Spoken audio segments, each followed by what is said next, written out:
Well, hello, writers. Welcome to episode number 373 of How Do You Write? I'm Rachael Herron. I am way jazzed today to be talking to Jayne Ann Krentz, the Jayne Ann Krentz. And she's going to blow your mind. So please stick around for this joyous, joyful, inspirational recording coming up because it was just so much fun to talk to her and kind of like a dream for me to do so. So that is on the way. What has been going on around here? Well, just kind of a lot of happy puttering along with work and dealing with the always problem of not getting enough writing done. I mean, I'm getting quite a bit of writing done, but I always want to finish everything tomorrow, or everything today. May I have an idea for a book and finish it by next week? That would be ideal. And it doesn't happen that way, unfortunately. So I've just been showing up. I've been doing my 500 words in the morning and then more words later. I am currently working on what has been called the New New Zealanders. I believe right now its working title is At Home instead of the New New Zealanders, which is cute, but there's so many people in the world who don't know where New Zealand is or what it is or want to read about it. But this book is really about being at home, finding home. So working title is At Home. Don't know if it's going to stay that way.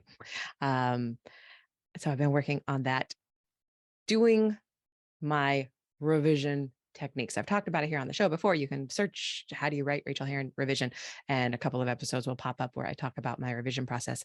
But it's funny to be reminded over and over again that I have tools. And it's funny because the 90-day classes are just about to wrap up. We've got one more week of these classes, and the 90 Days to Done group, they're finishing their books right now. Some of them have already finished a little bit early. And the 90-day revision people are finishing that first major revision. And I am looking at my book and thinking, oh my God, it's such a mess. What am I going to do? This is hopeless. I can never, ever do this.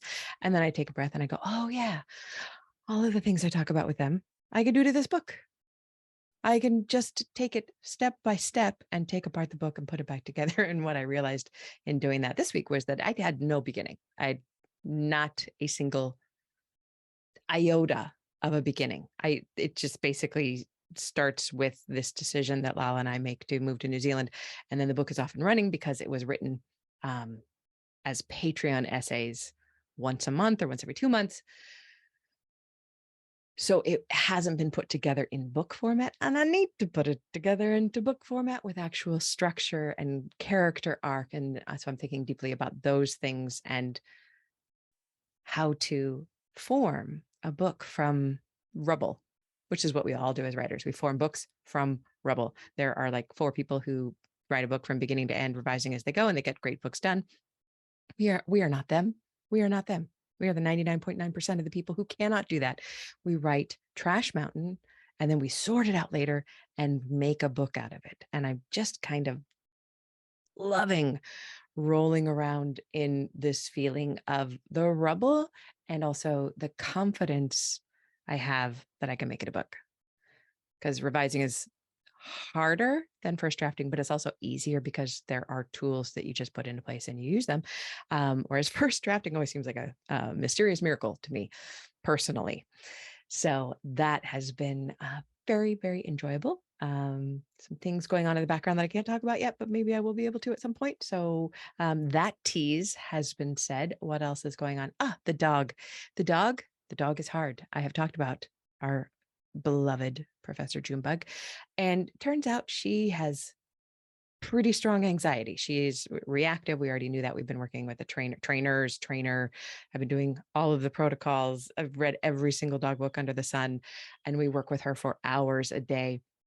And then we took her to the vet to rule out medical problems. And the vet is just like, okay, she's anxious. She's just an anxious dog. And some dogs have fear and they are anxious. And let's talk about medication. So we talked about medication because you know what? As a human being, I believe in medication. I used to have a real hard time with it. The very first time I ever got a true clinical depression, I tried so hard not to go on medication for a very long time. I tried to fix myself naturally by doing all of the things right, exercising and eating right and meditating. And it turned out that all I needed was a simple SSRI. SSRIs usually kick in within 3 to 4 weeks, but I often talk about the thing that happened to me that I've heard from other people, which is sure, 3 to 4 weeks, I felt so much better. I didn't feel happy, joyous, singing at the top of my lungs. I just felt like me again. I felt normal again. But that SSRI literally did kick in within 3 days for me. It was fully in force 3 to 4 weeks later, but in 3 days, I remember I caught myself singing in the kitchen, and singing in the kitchen is something I've always done. I sing along to the radio. I sing along to the Spotify, whatever is on, I sing. And I hadn't sung in so long that my voice was raspy. And that happened 3 days into taking SSRIs. And y'all, Junebug has been on this SSRI for 3 days. The vet said it would take 3 to 4 weeks. And I thought in my head, oh, but I wonder if it could take 3 days. And she is more mellow. She is less miserable. Not like she was outrageously miserable, but as soon as we would leave the front gate, she would go over threshold. Just she got scared by a house last week. Literally, Lala was dropping a piece of food on the ground for her, to bring her anxiety down, to have her do some sniffing work. And she looked up and a house was there she hadn't seen before. And she just lost her cabbage. So with this medication in her body, I am just so pleased because it's going to put her at normal dog level and make training easier. And I just have to say, I'm pretty freaking pleased so far. It's very early days. It's only 3 days. She could not respond well to it and we would have to change things, but so far so good. And I realized that my anxiety is down when I don't have a dog that is always, always anxious and fearful for no reason. It's just some dogs come that way and some dogs get that way in the shelter. And she was definitely abandoned as a very young puppy and probably didn't go through her first fear period with any kind of support. Y'all, I know a lot about dogs now. So that's just making me feel good. So that's going on personal life. And we see our first World Cup game tomorrow night. Yeah, tomorrow night. And that's going to be fun. That'll be Spain versus Costa Rica because the FIFA Women's World Cup is in New Zealand this year. We actually have friends coming from the States to watch the games. We have tickets to 3 games. I care nothing about football, the footy. I don't care about soccer. It's the same thing. But I like to watch pretty ladies on a soccer pitch. Do you call it a pitch or is that just a cricket thing? I don't know. Soccer field. It's 90 minutes. It doesn't take very long. It's not like you're sitting there for 4 hours at an American football game or more. And it's just fun. It's fun. So we're doing that. And then on this weekend, we're going to have our birthday dinner out because we are tight on money and cross your fingers for a job for Lala. But Lala had her birthday last month and I had my birthday this month, which was sucky. And I was very sick. So we have booked an expensive restaurant, not outrageous, but just a nice fancy restaurant. And we rarely go out to eat because we're still very COVID cautious. And we're going to do that. We're going to go to this fancy restaurant and have a fancy dinner. So I'm really looking forward to this week's fun things happening, surrounded by a less anxious dog and a Rachel who's getting work done, and a Rachel who's really enjoying watching her students figure out their best practices, their best methods for getting their work done. It just feels very joyful. And yeah. So anyway, let's jump into the interview because I know you can't wait for this. Oh, Jayne Ann Krentz. Jayne Ann Krentz. Here's a bio. Jayne Ann Krentz is the author of more than 50 New York Times bestsellers. Let's just let that sink in. 50 New York Times bestsellers. She has written contemporary romantic suspense novels under that name and futuristic and historical romance novels under the pseudonyms Jayne Castle and Amanda Quick, respectively. Jayne lives in Seattle, Washington, and Sleep No More is her most recent novel. Please, I don't have to beg you to enjoy this interview. You're going to love it. But I will beg you to do a little bit of writing. Just a little bit. 15 minutes. It's not going to hurt you. 15 minutes can change your life. So please do that. Come tell me about it and enjoy this interview. Here we go. Well, I could not be more pleased to welcome you to the show today. Will you please share your name and your pronouns with us? I'm Jayne Ann Krentz pronouns or whatever work for you is fine with me. Do you normally go by she, her? Yeah, she, her. Perfect. And a couple other names. That's why pronouns are the Yes. least of it. Because You have you have like a backlist of names as well that you have been writing under. And I have to confess to you that I think I first saw you speak at an RWA National, maybe, I don't know, 10 or 12, 15 years ago. And you just knocked me out with the way that you talk very realistically about how this is a job and how we get our job done. And when the job gets hard, we do something else and we pivot and we pivot. And I feel like you are a master of the pivot. Would you agree? well, I like to call it reinvention because it's more than just turning around. It's like finding a new identity. And I think anybody who survives in this business doing what we do as writers has to be able to step back and reinvent themselves when the time comes. And if you stay in this business for any length of time at all, sooner or later, you will have to reinvent yourself. I think it happens almost every book. Yeah, I'm reading that newish Haruki Murakami book about being a novelist. And he says that novelists have this certain thing, like they're kind of like prize fighters in the ring, and they're doing, they're fighting, and they see a new kid come with their new book and they really welcome them. And if they're still here in 20 years, we'll be impressed. They're not threatened because most of them will fall away. And I see that, and you have never fallen away. You have always done this reinvention. So your most recent book is Sleep No More, which is a thriller. It's going to be a trilogy, right? Is that right? Yeah, start of a trilogy. Yeah, about things, heroines, couple heroines who have a podcast. So what a coincidence. Yes, I love that. That's a genius premise. So you're still writing in your three names, is that correct? Yeah, down to 3, and I'm sticking with 3. I will just take a moment here to do a public service announcement. If there are writers out there in the audience who are thinking of taking a pen name, don't go there. I'm telling you, this is not a good idea. And the long and the short of it is, in this social media driven world, you're going to have a real tough time building 3 brands. And that's what it comes down to, because nobody's going to remember your other names. I don't care if it's on the back of the book in the bio section. Nobody remembers. And you're going to end up with 3 careers.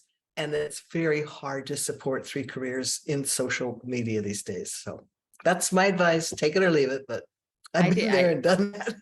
I absolutely love that you say that, because I have written almost 30 books in 5 or going into 6 genres now, and they've all been, except for the thrillers, they wanted under my initials. So Rachael Herron went to R.H. Herron, but otherwise I feel like I've screwed that up by never separating, but I'm going to take the win, right? Although I've confused my readers for years. Can you tell us about your writing process? I would love to hear about your writing process on the day itself. What does a writing day look like for you? And then also I would like to ask, how does that change when you're writing under your different names? If it does. The process doesn't change, because for me, it's still my voice, and I still need whatever I need to write. And the other thing that probably dictates most of my writing is that I'm basically a morning person.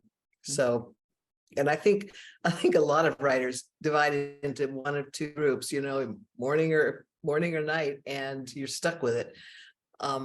Mine may have kicked in because when I first started out, I had a day job, and I was getting up at 3 and 4 in the morning to write. So maybe that just became a habit. I don't know. Anyhow, I'm stuck with it. I no longer get up at 3 in the morning. I will say that. But I am up at 5, and I'm at the computer by 7, and that until noon will be my heavy lifting writing time, I think. Until noon. And then in the afternoon you do marketing, in email kind of stuff, or other stuff? I'm always distracted by email. I could say I was very disciplined and I never went to the computer until after lunch, but that would be a total lie. Sometimes you just need a break. You need to walk away from a scene, and that's a great distraction. But in the afternoons, work-wise, I'm more likely to do research or the social media stuff, which we're all stuck with these days. Nobody gets out of this without doing their own social media. And just to kind of go through page proofs, edit, that kind of work. That's more afternoon for me. So you are so prolific. Are you a plotter or a pantser? Where do you fall on that spectrum? Probably a bit of both, but I think of myself as a pantser because I start out with a good idea that I know exactly where I'm going for the first 3 chapters. And after that, everything is very vague. I just have a premise that I'm working with, and I keep spinning back to that premise, trying to figure out what to do with it and how to use it. I think my main problem is that I'm not a very good plotter, and I don't do well trying to outline the whole book in advance. I just can't do it. I think differently when I'm actually writing. And I think for some of us, the key to remember is that your most creative side comes out when you're actually in the act of creating. Yes. And plotting is a different kind of creation. It's a creation, but it's not the same thing as getting into the story emotionally and writing it. And that's where I get my best ideas. And that's unfortunate because it makes my life more complicated. It would be nice to have all the good ideas up front. I am exactly like you. Do you have, because I like the nitty gritty stuff, do you normally have a word count goal for the day, or are you a butt and share kind of, like you count hours, or how does that work? Yeah, I don't count hours, but I do kind of shoot for a word count of about 1,000 words. I'm satisfied if I can get 1,000 words a day. And some days it doesn't happen. Some days I'm on a roll and I just keep going and it's great. But overall, when I think of how long I'm going to estimate to write this book, I think in terms of 1,000 words a day. How about you? Do you do it? Do you have a word count? Or I normally do out of panic. I have my brain is incredibly talented at knowing if I have 5 months to write, this draft or whatever, I will wait until the very last second to start it. And then, like, I think my pain threshold is at 2,000 words a day. If I need to write more than 2,000 words a day, I will die. So I need to keep it under that amount. That sounds like me. I think we're two in a pod there on that one. That's very similar to mine. My brain breaks down, and I could do more. And the next day I will be, jello. I won't have a brain at all to work with. So I've learned not to destroy myself that way. Isn't that funny? Yeah, that's funny how that works. You're on a roll, you don't quit, and the next day, where did it all go? it's just gone. It needs to refill. Do you have a lot of revision to do when you're done with the draft, or are you kind of revising as you go? After the first, well, I do a lot of back and forthing as I go. So I cannot even tell you, how many times I back and forth. And I'm sure you're the same way, because it sounds like we write a lot of the same way. But at the end of the first draft is when I finally know where I'm actually going. Yes. And at that point, I've got a vision of the book. And that's my relief point. And when I've got the vision of the book and I know, okay, there's a book here.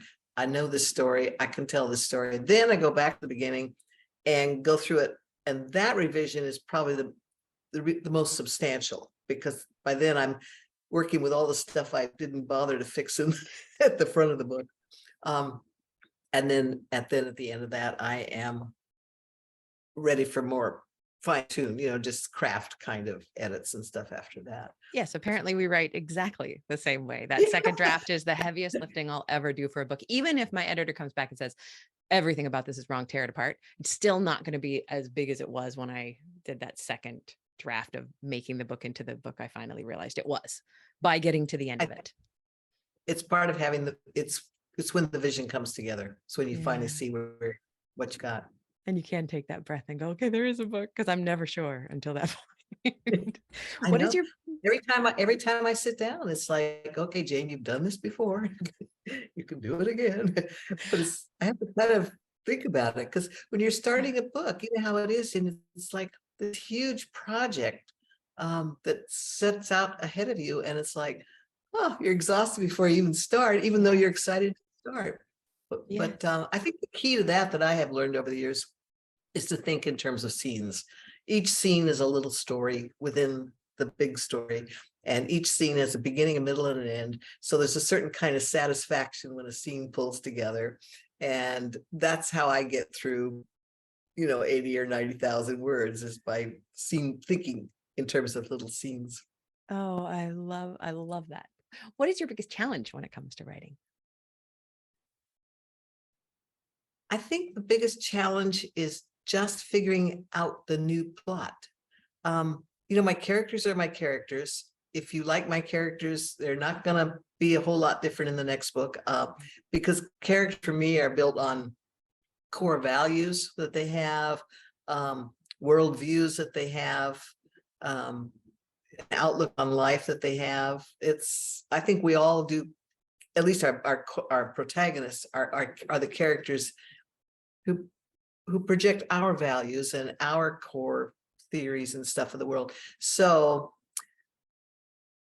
they're not going to change a lot. But the characters in my historicals will have the same value set as the characters in my futuristics and my contemporaries.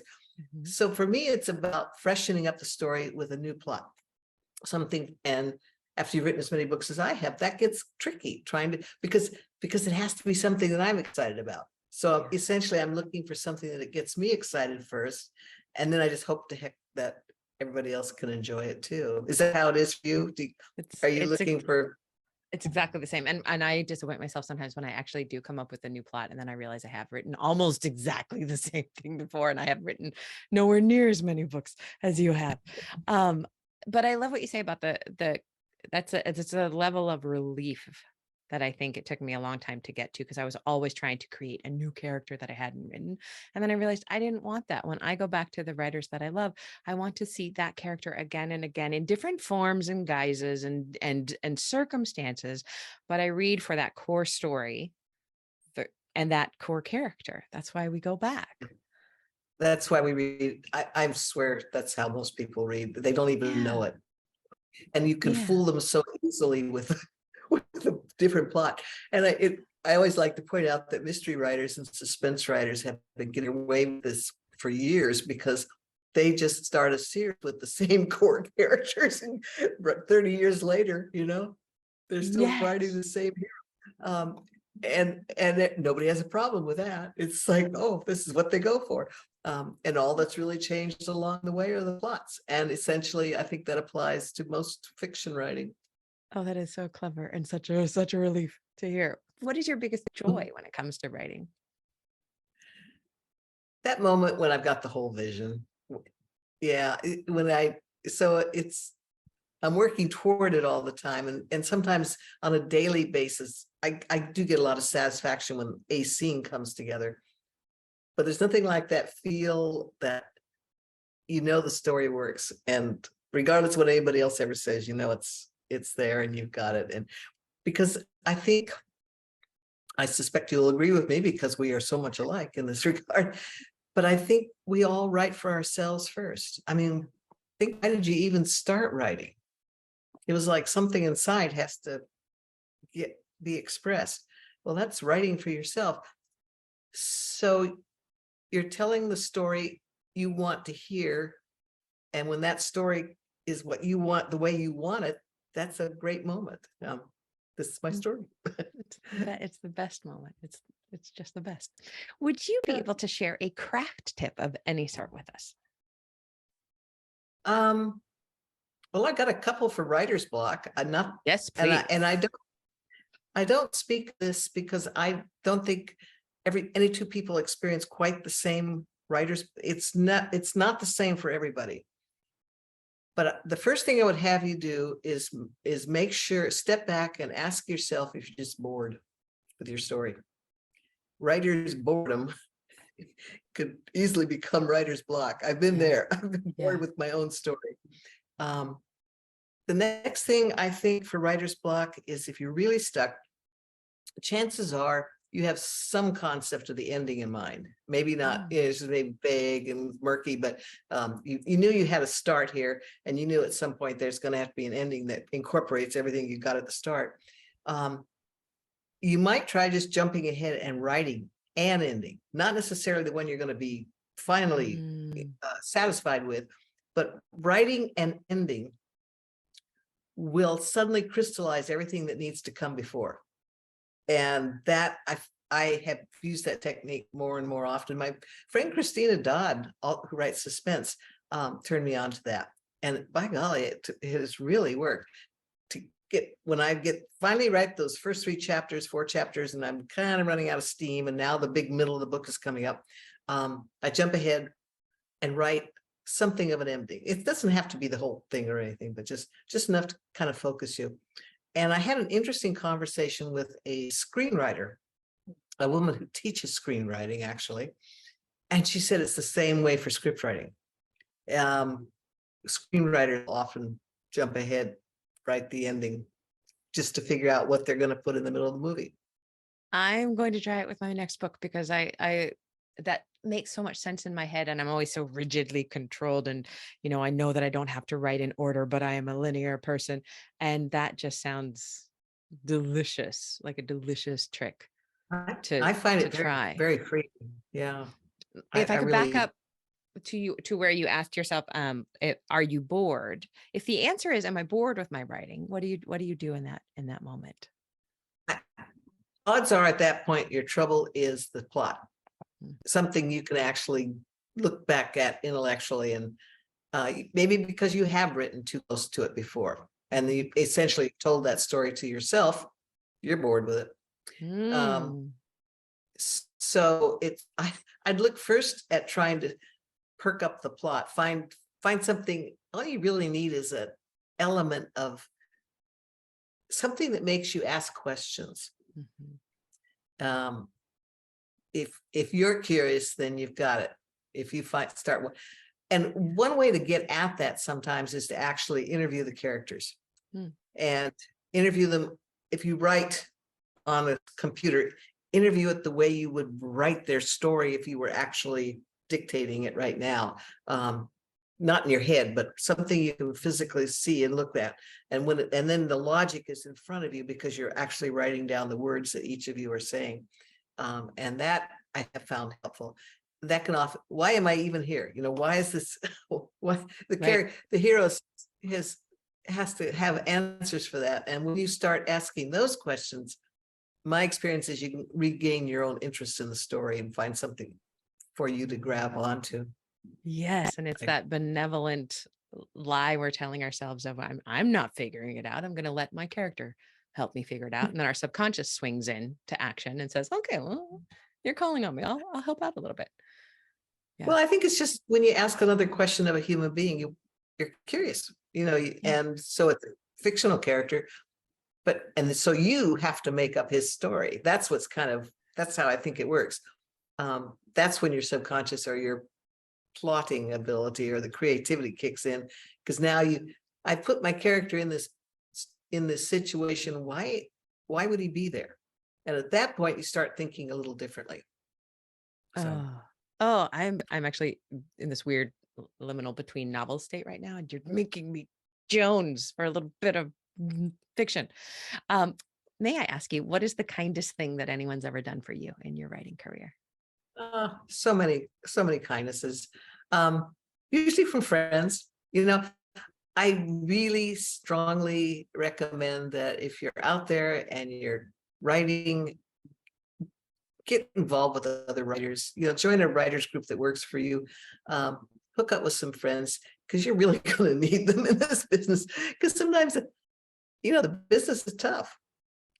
And when times get tough in writing, all you've really got to turn to are your friends for encouragement. And I remember, for example, I was in a situation where I didn't think I should use that plot device again, even though I thought I could make it look different. I wanted to use it again. It was exciting to me. And I called up Susan Elizabeth Phillips, who's a friend of mine. And I said, I'm afraid the editor is going to say I did this before. And she said, no, because it'll look different. Trust your gut, trust your voice. And I did, and it flew right by. It was, I think the key is, if you're excited about it, nobody notices that it was a similar plot point that you used before. Yeah. And I've actually heard both of you in conversation together at conferences, and the way that you the way that you talk to each other in front of people, I imagine, it's even, of course, more personal, but I can just feel the sparks fly off of you when you're talking, writing together. Don't ever miss that, people. If you ever get an opportunity to hear these women in conversation, you need to go there. What is the kindest thing that you've ever done for yourself as a writer? I don't know. Well, kindness, it was the most practical thing I ever did for myself was figure out my core story. My advice, once again, to anybody out there is you don't have to know your core story intellectually. You can write intuitively your whole career and you may get away with it. But I didn't. And I suspect it doesn't always work for everybody for more than a decade. But knowing your core story frees you because it lets you know you can take it anywhere. Yeah. And the trick is to figure out that your core story is about the emotional themes and conflicts that compel you to write in the first place, not the plots, not the setting. It doesn't matter. Here's an example. I had pretty well deep sixed my Jayne Ann Krentz career. I could not get a contract under that name because it was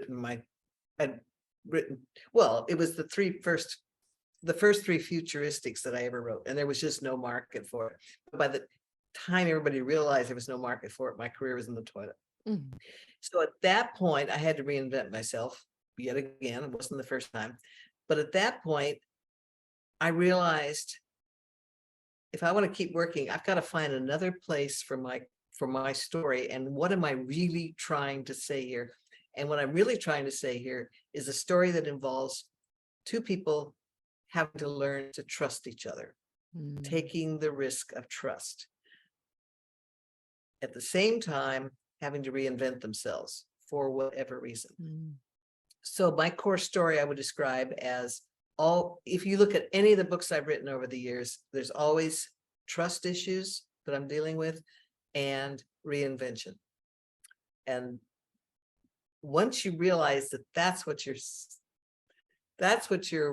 selling, that's what you're marketing, that's what you want to write, those are universals. A lot of people have a core story about redemption. A lot of people have a core story about healing, a core story about self-discovery. A lot of YA features coming of age issues. Those are core stories, and you can take them into any genre. Any genre, any time, any time frame. Yeah, mine is a emotional connection in found families, often with a very maternal leaning. Excellent. And that's a powerful story. Yeah. And that's a powerful story that can go anywhere. Yeah. Oh, and when I say in a genre, I mean, I'm including the literary genre because it's a genre too. It has its own conventions and tropes and things that are accepted and not accepted within it.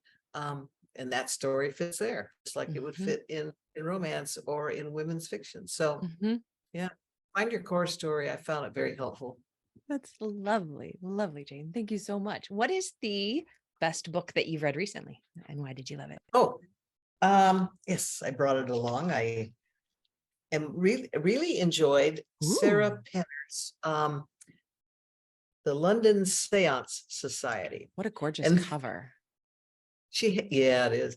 She has for me, a really compelling storytelling voice, which I think is just fundamental. I don't care how good the story is. If the voice isn't there, the writer, or it doesn't appeal to you, I'm not going back. But I will look for her books in the future. And this is the setup is priceless. So the London Seance Society is, of course, a bunch of fakes, frauds, charlatans, charlatans. It's set in Victorian London, when it was really hot, to give seances and stuff like that. And now there's been a murder within the society. So who do you call to solve the murder within a society of people who all claim to speak to the dead? And they call a real medium. Sign me up. I will be leaping over to get that book. Thank you. Thank you. Speaking of phenomenal books, will you please tell us about your most recent book, Sleep No More? Sleep No More Thank you for asking. Is the first of a trilogy featuring 3 women who showed up at a job site for new jobs. They were going to help renovate an old hotel. They walked into the lobby and they don't remember anything until they woke up the next morning in a medical lab. The place is on fire and there's been an earthquake. They barely make it out. They barely Amazing. make it out alive. And they have no idea what happened to them, but now they have paranormal talents. And so they fire up the podcast called The Lost Night Files. And by sheer coincidence, that is the name of the series. Sleep Book No More is the first book in the Lost Night Files. And they fire up a podcast, which is basically a true crime podcast. And they look for other stories like their own. They're trying to find out what happened to them. So there's 3 books, each heroine, each character gets a story. That is catnip.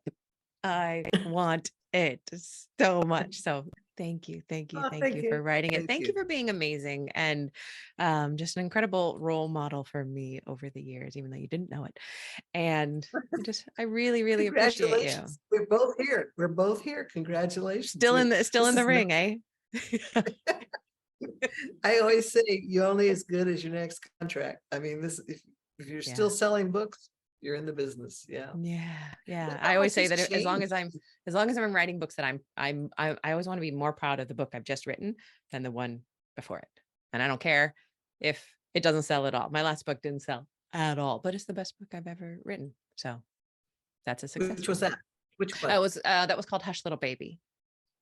Yeah. And do you have a theory about why it didn't work? I don't have a theory about why it didn't sell. See, I think it's just the market. I think it's the market. We were.